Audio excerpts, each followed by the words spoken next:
पाला,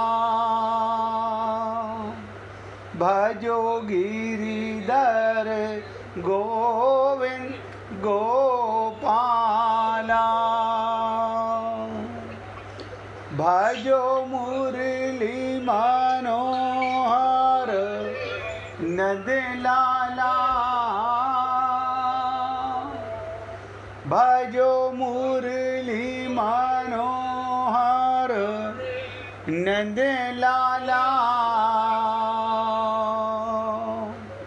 भजो गिरिधर गोविंद गोपाला, भजो गिरिधर गोविंद गोपाला, भजो मुरली मनोहर नंदलाला, भजो मुरली मनोहर नंदलाला, भजो गिरिधर गोविंद गोपाला, भजो गिरिधर गोविंद गोपाला। बोलिए वृंदावन बिहारी लाल की जय। जय जय श्री राधे, जय जय श्री राधे। सभी भक्तों से निवेदन, बहुत एकाग्रचित होकर गीता के कर्म योग के बहुत इम्पोर्टेंट श्लोक को 4 दिन पहले आपसे कहा था। ये इतना इम्पोर्टेंट श्लोक है, इसकी चर्चा लंबी चलेगी। थोड़ा थोड़ा हम चर्चा कर रहे हैं, लेकिन हम कितने एकाग्र हो पा रहे हैं ये आप सबका अपना ही अंतःकरण जानता होगा। कल हमने चर्चा की गीता के 4थे अध्याय के 23वें श्लोक पर कि कर्म में अकर्म देखने का ही एक प्रकार है। यानी आपका प्रत्येक कर्म यज्ञ होना चाहिए, यज्ञ के लिए कर्म होना चाहिए। तो उसका क्या मतलब, जितने भी घरों में यज्ञ हो रहे हैं, हवन हो रहे हैं, मैं क्या बोलूं, आप लोग स्वयं जानते होंगे, उसमें स्वार्थ छुपा हुआ है, स्वार्थ छुपा हुआ है। और हम कहते हैं आपका प्रत्येक कर्म यज्ञ होना चाहिए, अलग से कोई करने की जरूरत ही नहीं है। लेकिन अब हम लोग सारा दिन चौकन्ने कैसे रहें, ये कर्म भगवान के निमित्त हो रहा है कि नहीं हो रहा है, ये स्वार्थ है कि परमार्थ है या निस्वार्थ है, बड़ी मुश्किल में फंस गए। ये तो पता चल गया कि हमने गलतियां बहुत की जीवन में, कोई बात नहीं। ये भी सुना कि जब जागो तब सवेरा, आज जाग जाओ, आज भगवत प्राप्ति है। लेकिन अभी हम सोच रहे हैं, आपने छोटी सी बात बता दी, आज जाग जाओ, तो अभी कौन सी उम्र निकली जा रही है। 10 साल बाद जग जाएंगे तो भी वो एक ही बात है। हम डायरी में लिख लेते हैं, मौका नहीं मिलेगा। भगवत प्राप्ति को जिसने भी कल पर टाला है, उसका कल नहीं आया, मृत्यु आ गई है। ये सुनने के बाद भी कि काल करे सो आज कर, आज करे सो अब, कल में प्रलय हो जाएगी, फिर करेगा कब। आपका कल से कभी मुकाबला होता ही नहीं। देखिए कितनी विचित्र चीज है। मैं कई कई शब्द बोल देता हूँ जिस पर आप और हम लोग ध्यान नहीं देते, आपका कल से कभी मुकाबला नहीं होगा, क्योंकि आप हमेशा प्रेजेंट में होगे। आत्मा सदा वर्तमान में रहती है, उसके लिए कल कभी होता ही नहीं, और हम भगवत प्राप्ति को कल पर डालते हैं। आप सोचिए, ये हम अपने मन बुद्धि के कारण, क्योंकि विवेक नहीं है अभी। परसों आपके साथ काफ़ी लंबी चर्चा विवेक पर चली, और ऐसी चर्चा महीने में कम से कम 1-2 बार चलती रहनी चाहिए। तो शायद हमको जैसे विटामिन डी का इंजेक्शन लगवाते हैं, शरीर में ताकत बनी रहे, कैल्शियम लेते हैं, प्रोटीन लेते हैं, इसी प्रकार हम ये जागते रहें, अपने आप का अवलोकन करते रहें कि अभी मुझे विवेक जागा है कि नहीं जागा है। अभी कहीं मैं अपने को शरीर तो नहीं मानता हूँ। शरीर मानोगे तो मेरे कहने से नहीं, संसार में फंसे हुए हो। मैं लाख कहूँ डूबोगे, सत्यानाश होगा, शरीर मरेगा, शरीर मानने वाले का शरीर मरेगा। और ध्यान दीजिएगा, जिसे आत्मज्ञान हो गया उसका मृत्यु का कभी सामना नहीं होगा, उसकी मृत्यु होती ही नहीं, वो डरता ही नहीं, निडर। जब एक बार जान लिया कि राम मरे तो मैं मरूं, आत्मा कभी नहीं मरती, आत्मा का जन्म नहीं होता।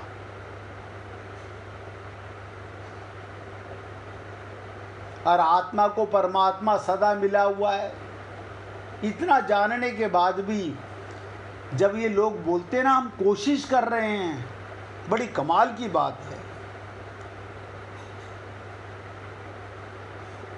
अभी आपकी आंख में कांटा चुभ जाए, उसे कल निकालने की कोशिश करोगे या आज निकालोगे? अभी मेरे को हार्ट अटैक पड़े, मैं कल अस्पताल में जाऊंगा कि तुरंत जाऊंगा? लेकिन अभी हमारे मन में एक विश्वास बना हुआ है, हम अभी कौन से मरे जा रहे हैं, तो आप तो कभी भी नहीं मरोगे, आत्मा तो कभी भी नहीं मरेगी।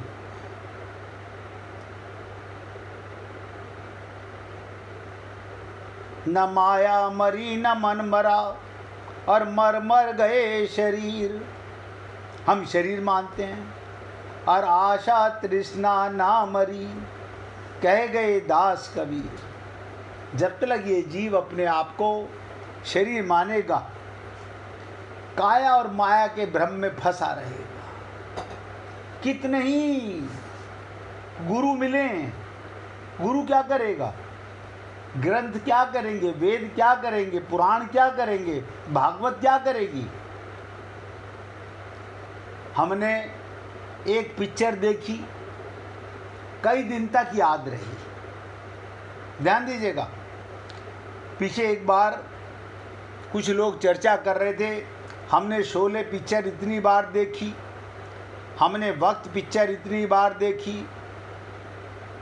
मैंने पूछा, मैंने कहा आपने मनुष्य जन्म कितनी बार लिया? उसका पता नहीं। अच्छा, वो कितनी बार देखी, उससे तौबा की ना, छोड़ दिया ना, लेकिन इस संसार से वैराग्य नहीं हो पा रहा।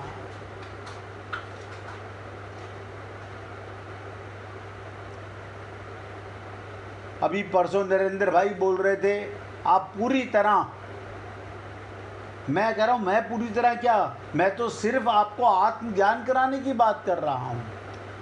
आप हमेशा के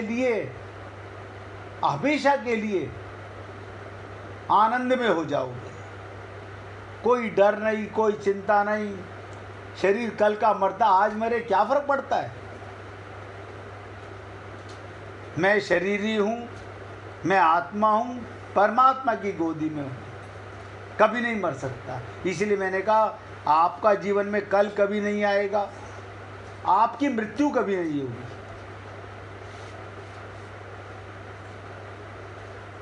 सोचिएगा, आपकी मृत्यु कभी नहीं होगी।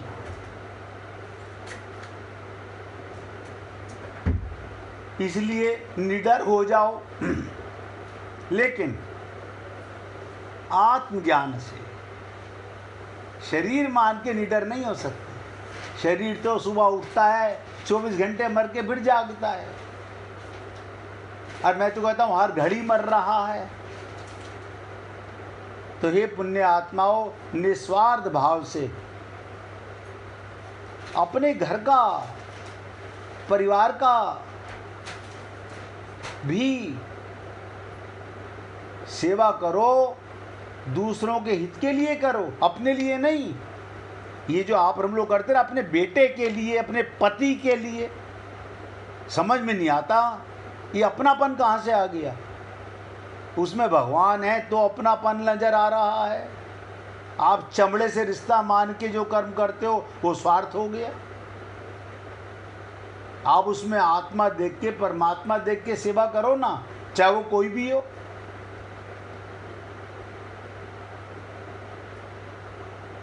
इसीलिए कहा गया दूसरों के हित के लिए।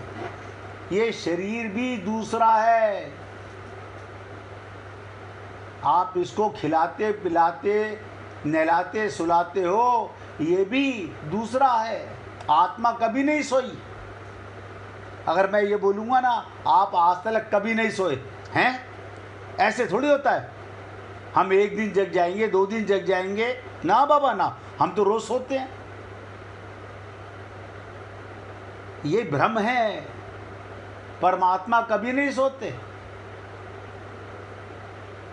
क्योंकि आपने अपने आप को माना हुआ है मैं सोता हूं, तो परमात्मा को भी माना हुआ, भी सोते होंगे। अगर परमात्मा सो जाए तो ये संसार चलेगा कैसे। तो जो यज्ञ के लिए ही संपूर्ण कर्म करता है, यज्ञ के लिए, यानी सारा दिन हम यज्ञ करते रहें। हाँ,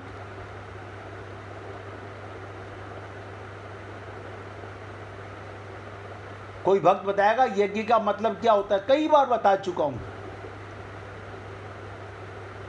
यज्ञ का मतलब क्या, हम आहुति देते हैं यज्ञ में, कर्म की आहुति नहीं देते, उसमें स्वार्थ होता है, वो भी आहुति है। मैंने कल निवेदन किया, दुकान जाओ, कर्म करो, ये भी यज्ञ है। हम कमाने के लिए जाते हैं। आप अगर भगवान के निमित्त कर्म करोगे तो इससे बड़ी कमाई कोई है ही नहीं। लेकिन क्या करे मनुष्य, अनादिकाल से स्वार्थ में जी रहा है। यज्ञ माने जो भगवान के निमित्त किया जाए वो यज्ञ है। प्रत्येक कर्म भगवान के निमित्त करो।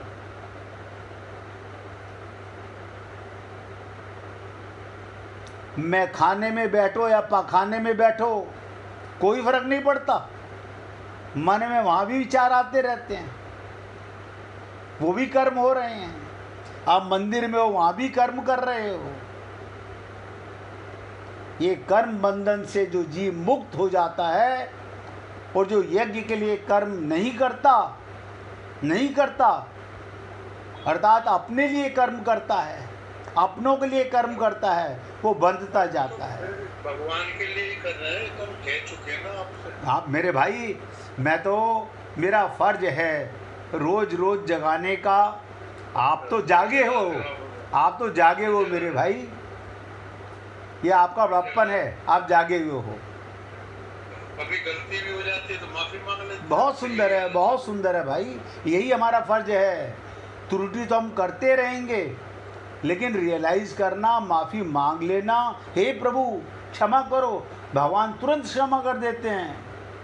कर्म भगवान के लिए करे जा रहे हैं। बहुत सुंदर। भगवान ये कर रहे हैं तो इसीलिए भगवान ने गीता के 3 अध्याय के 9वें श्लोक में भी कहा था, यथार्थ कर्मणो अन्यत्र लोको अयम कर्म बंधना। शरणागति का मालूम नहीं पड़ रहा है कि वो किसके सुपुर्द करी है हमने भगवान। बता देता हूँ भाई। देखिए मैं बता देता हूँ। भगवान के निमित्त तो शरणागति तब होती है जब गुरु के प्रति शरणागति हो। और गुरु के प्रति शरणागति का मतलब क्या, कि गुरु के शब्दों पर मन बुद्धि नहीं लगाना, अंतःकरण में हृदय को पात्र बनाकर उनके शब्दों को पूरी तरह पीना। गुरु के शब्दों को मतलब महत्व ना दे, क्यों ना दे, महत्व तो दिया जाएगा। नहीं, महत्व नहीं कह रहा हूँ मैं कह रहा हूँ उनको बुद्धि में नहीं, क्योंकि बुद्धि है बिगड़ी हुई, माइक बुद्धि है। आपने देखो बहुत अच्छी बात पूछी। महत्व देने का मतलब है अमृत समझ करके लेना है अंदर। गुरु को जब भगवान के रूप में देख रहे हैं तो गुरु को ही मानना है। तो मैं वही बोल रहा हूँ, हो गई शरणागति कि हमारे गुरु ने कहा हम वही करेंगे। देखो मीरा को बहुत लताड़ना सहनी पड़ी कि कुल नाशनी। आज उसी के कुल वाले बड़ी शान से कहते हैं हम मीरा के कुल के हैं। देखो कमाल की चीज़, यानी आज लेकिन उसने अपने गुरु की बात को मानी। और उसको क्या कहा जाता था, तुझे और कोई गुरु नहीं मिला, ये चमारी तेरे को गुरु मिला, ये रविदास ही तेरे को गुरु मिला। अब आप सोचो, जिससे ज्ञान मिला वो गुरु है। जिससे हमें आत्मज्ञान हो गया वो हमारा गुरु हो गया। तो हमारा बेटा हो, हमारा पति हो, हमारा बाप हो, हमारी माँ हो, हमारे अड़ोसी हो, पड़ोसी हो, कोई भी हो सकता है। संसार में न जाति देखी जाती है, जाति तो शरीर की है, आत्मा की जाति नहीं होती। लेकिन हमारी सोच नेगेटिव ही क्यों रही है पहले? भाई ऐसा है ना, उसका कारण था, वो बता देता हूँ। हमारी सोच नेगेटिव इसलिए रही, हमारे को बचपन से शरीर का ज्ञान कराया गया और शरीर के कारण स्वार्थ पैदा कर दिया। हम शरीर के सुख के लिए, शरीर के संबंध के लिए। अब हमारे को उस समय ये तो ज्ञान था ही नहीं, इस शरीर में शरीरी भी रहता है और इस शरीर में परमात्मा भी रहते हैं। आप देखिए, अगर हमें बचपन से एक ही श्लोक, केवल एक श्लोक कि त्वमेव माता से पिता त्वमेव, ये हमें कब से याद है? बचपन से याद है, लेकिन अर्थ नहीं पता। देखो कितनी विचित्र है। हिंदी में है, सब बोलते हैं लेकिन अर्थ नहीं जानते। ए माने तू ही, ए माने ही, तू ही। और भगवान कहते हैं आचार्य माम विजानियात, गुरु को मेरा स्वरूप जानो। अब हम गुरु से ये तो कह देते हैं कि गुरुजी मैं आपकी शरणागति में, लेकिन करेंगे वो जो हमारा मन कहेगा, हमारी बुद्धि कहेगी, तो शरणागति नहीं है, वो अज्ञानता है, वो झूठ बोलना है। अब ये देखिए, कल की चर्चा यहाँ तक थी, मैंने दोबारा रिपीट की। अब आगे चलते हैं।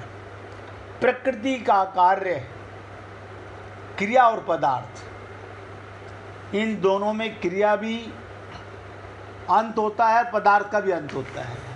यानी करने वाला भी मरेगा और जिस चीज़ के लिए, जिससे सामान से कर रहे हो वो भी मरेगा। ये हमारे शरीर जो हैं ये पुर्जे हैं, ये कर्म करते हैं, ये शरीर मरेगा, अपना काम करके मर जाएगा। आप सोते सोते मरो, बैठे बैठे मरो, काम करते हुए मरो। और जो सामान पैदा हुआ है उसका भी अंत होना है। तो क्रिया आरंभ होने से पहले भी नहीं थी और समाप्त होने के बाद भी नहीं रहेगी, इसलिए बीच में भी वो नहीं है। जैसे मैंने कई बार निवेदन किया, हमारा शरीर सत्संग सुनते सुनते मर रहा है। मैं सत्संग करते करते ही मर रहा हूँ, शरीर से, आत्मा से कभी नहीं। ऐसा सिद्ध हुआ। इसी प्रकार पदार्थ उत्पन्न होने से पहले भी नहीं थे और नष्ट होने के बाद भी नहीं रहेंगे, इसलिए बीच में भी वो मिटते रहते हैं। ये सिद्ध हुआ क्योंकि ये सिद्धांत है, जो वस्तु आदि और अंत में नहीं होती वो मध्य वर्तमान में भी नहीं होती, बहती रहती है 24 घंटे। ये शरीर भी मृत्यु की ओर जा रहा है। अच्छा, हमारे परिवार में तो सब जीवित हैं, कोई जीवित नहीं है। जितने शरीर हैं वो सब, आज जो बच्चा पैदा हुआ है कल वो 1 दिन का होगा, तो 24 घंटे वो भी मर चुका। खाली दादा परदादा नहीं मरे हैं, आते के साथ ही शुरुआत हो जाती है। इसलिए ये बात बहुत गहराई से समझने का विषय है। परंतु ध्यान दीजिएगा, अब जो बात बता रहा हूं, चेतन स्वरूप आत्मा, परमात्मा, माया, ये 3 सदा से थे। हम सदा से, भगवान सदा से, माया सदा से। इनको किसी ने बनाया नहीं। हम अजन्मा हैं, हमारा जन्म नहीं होता। भगवान अजन्मा है, जन्म नहीं होता। चेतन स्वरूप आदि और अंत नहीं होता, वो सदा अक्रिय रूप से जो का त्यों रहता है। आत्मा कुछ नहीं करती, अक्रिय रूप से। जैसे ऊर्जा है, सूर्य है, वो कभी अस्त हुआ ही नहीं। अच्छा, सूर्य नारायण कभी सोता नहीं ना, आपको अपना नहीं पता चल रहा, आप कभी नहीं सोते, क्योंकि आप अपने को शरीर मानते हो, तो आपको लगता है मैं सोता हूं। आत्मा कभी नहीं सोती। अगर आत्मा सो जाए तो इस मुर्दे शरीर को उठाएगा कौन? रात को आवाज सुनेगा कौन? इसलिए हे पुण्य आत्माओं, हमें अपना पता होना चाहिए। ये अक्रिय रूप से जो का त्यों रहता है, वो चेतन तत्व क्रिया और पदार्थ दोनों का प्रकाशक है। देखिएगा, इंद्रियों का प्रकाशक, इंद्रियों का प्रकाशक। आपके कारण आँख देखती है, कान सुनते हैं, नासिका सूंघती है, पैर चलते हैं, हाथ उठते हैं। अगर आप इसमें से निकल जाओ, फिर ये शरीर जड़ ये काम नहीं करेगा। तो इसका मतलब आप इनके प्रकाशक हैं। अब बताइए, आप प्रकाशक हैं और अपने आप को अंधकार में महसूस करते हैं, दुखी महसूस करते हैं। हम बहुत दुखी हैं, हम बहुत चिंता में हैं, हम बहुत डरे हुए हैं, हमारा पता नहीं क्या होगा। कल डॉक्टर साहब ने कह दिया तुम्हें कैंसर हो गया है। वो तो तुम्हें अनंत जन्मों से कैंसर है, इस जन्म में क्या स्पेशल हो गया? तुम्हारी हर जन्म में ममता, मोह, आसक्ति होती है कि नहीं होती है? उससे बड़ा कैंसर कोई होता नहीं। रामचरितमानस में काकभूषुंडी जी कह रहे हैं, मोह सकल व्याधिन कर मूला। ये मोह का फोड़ा कैंसर का फोड़ा है और हर जन्म में होता है। लेकिन अभी पता चला हमें,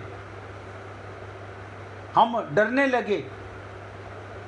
अब तो हमारी जिंदगी है, अरे बाबा तो तुम्हें पता तो है शरीर तो मरेगा, आप कभी नहीं मरोगे, लेकिन हमें विश्वास नहीं होता। तो हम कौन हैं? प्रकाशक हैं, पदार्थ के भी प्रकाशक और शरीर के भी प्रकाशक, इंद्रियों के भी प्रकाशक। इस प्रकार क्रिया और पदार्थ के साथ किंचिन मात्र भी, देखिएगा कमाल की चीज, हमारा शरीर से कभी संबंध था ना, होगा ना, रहेगा ना, हमने माना हुआ है। ये हमारी अज्ञानता है। हमारा संसार की किसी वस्तु से हैं, कैसी बात कर रहे हो? अलमारी मेरी, ज्वेलरी मेरी, कपड़े मेरे, मकान मेरे। अरे बाबा कह तो रहा हूं, जब ये चमड़े का शरीर ही तुम्हारा नहीं है तो ये चीज़ें वस्तु ऐसी तुम्हारी हो जाएंगी। ये भ्रम अगर मिट जाए तो आज भगवत प्राप्ति है। लेकिन ये जीव अनादि काल से सुनता तो है, मैं ऐसा नहीं बोल रहा हूँ, मैं तो बहुत छोटा सा आपको दीपक आपका प्रकाशमान बनाना चाहता हूँ। ये अनंत जन्मों में हमने भगवान का सत्संग संतों का सुना है, मेरे कोई अलग से शब्द नहीं है, वही शब्द हैं जो चले आ रहे हैं, लेकिन हम कभी जागे नहीं हैं भाई, ये खाली रिवाइंड हो रहे हैं। मैं तो खाली कैसेट की तरह वही शब्द आपको सुना रहा हूँ। किंचन मात्र भी संबंध ना होते हुए भी जब वो इनके साथ अपना संबंध मान लेता है, देखो दुख का कारण संबंध मान लेता है, तब वो बंध जाता है, बंध जाता है। इस बंधन से छूटने का उपाय, अब देखिएगा, पकड़ने की चीज बता रहा हूं। माना कि हम अज्ञानी रहे, हमें ज्ञान नहीं था, लेकिन अब ये पता चल गया हमने जबरदस्ती अपनी टांग फंसा रखी है, मान रखी है नहीं, फंसा हुआ कुछ भी नहीं है। तो इससे छूटने का उपाय क्या है? अब ध्यान से सुनिएगा, उपाय बता रहा हूँ। ये सब चीज़ें नोट करने की हृदय के अंदर।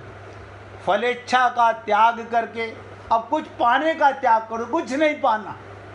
अरे कुछ तो पाने की इच्छा होगी ना। ना, जब हमें पता चल गया भगवान मिले हुए हैं, भगवान मिले हुए हैं और बाकी सब बिछड़ जाएगा, फिर क्या इच्छा है, क्या फल पाना चाहते हो? परमात्मा था, है, रहेगा तुम्हारे साथ, वो तुम्हें मिला हुआ है, वो तुम्हें नहीं छोड़ सकता, तुमसे नहीं छोड़ सकते।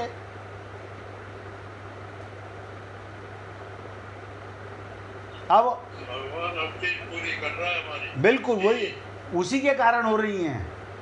आप बिल्कुल सच्चे मानो, मैं तो पिछले 3 महीने से तो मैं देख रहा हूँ, हर चीज पूरी कर रहा है अपने आप ही। भाई मैं कह रहा हूँ जीवन भर करेगा, जब तक हमारे इस शरीर के सांस चलेंगे भगवान की कृपा महसूस करेंगे।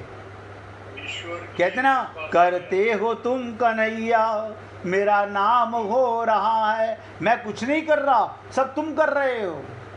100% 1% भी हमारा वो नहीं है। इसलिए हे पुण्य आत्माओं, सबसे निवेदन करूंगा, फल की इच्छा का त्याग करके केवल दूसरों के हित के लिए कर्म करो, आत्मा के लिए कुछ नहीं करना, भगवत प्राप्ति के लिए कुछ नहीं करना। बस फल की इच्छा मत करो, भगवत प्राप्ति तो है, नित्य प्राप्त परमात्मा की प्राप्ति का अनुभव होने लगेगा, होने लगेगा, करना नहीं पड़ेगा, हो जाएगा अपने आप। इसलिए थोड़ा सा अपने विवेक पर जोर डालना पड़ेगा। विवेक पर जोर डालोगे, विवेक जाग गया, बस हरि कृपा होने लगेगी। क्या बताओ, आईना शुद्ध हो गया, आईना शुद्ध होते ही आर पार हो गए, मैं भी आईना, वो भी आईना, आईने के सामने आईने। ओ एक ये बातें मेरे को कैसे समझ में आई वो बता देता हूँ। मैं सुनता था कि जब भी देखती हूँ आईना, एक गोपी आईना देखती है, वो कह रही है जब भी देखती हूँ आईना, एक घनश्याम तेरी सूरत नजर आती है। क्या मोहब्बत करने वालों की आईने में शक्लें बदल जाती हैं।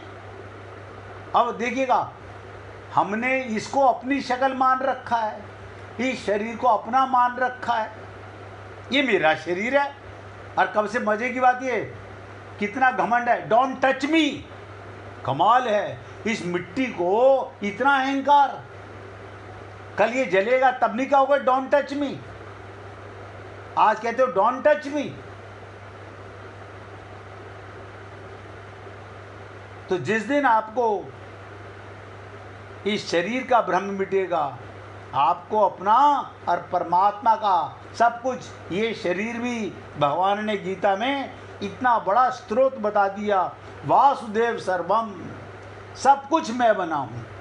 तो ये शरीर कौन बने? परमात्मा। हम आईने में देखते हैं क्या? मेरा शरीर है। भगवान का नज़र नहीं आता? नहीं है मेरा, तो भगवान का क्यों नज़र आएगा? भगवान का तो देखने हम मंदिर में जाते हैं। हमारा ज्ञान देखो, हमारा विवेक देखो, हमारी बुद्धि देखो। अब 1 मिनट कीर्तन करेंगे। श्री राधे गोविंदा, मन भजले हरि का प्यारा नाम है।